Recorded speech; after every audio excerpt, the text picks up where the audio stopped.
জয় গুরু, নমস্কার সকলকে।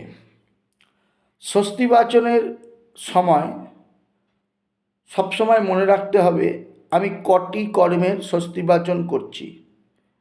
যদি একটি কর্ম সম্পাদনের জন্য স্বস্তিবাচন করি, সেই ক্ষেত্রে স্বস্তিবাচনে কর্তব্যেস্মিন হবে।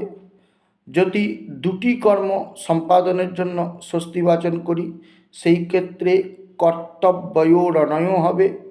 আর যদি দুইয়ের অধিক, 3, 4 বা 5 এই রকম কর্ম সম্পাদনের জন্য স্বস্তিবাচন করি, অর্থাৎ বহু কর্ম করি, তাহলে সেই ক্ষেত্রে স্বস্তিবাচনে বহুবচন পদ ব্যবহার হবে কর্তব্যেষু এষু। কোনো বছর দেখবেন সাধারণত আমন্ত্রণ অধিবাসের দিনই বোধনও পড়ে, অর্থাৎ বোধন আমন্ত্রণ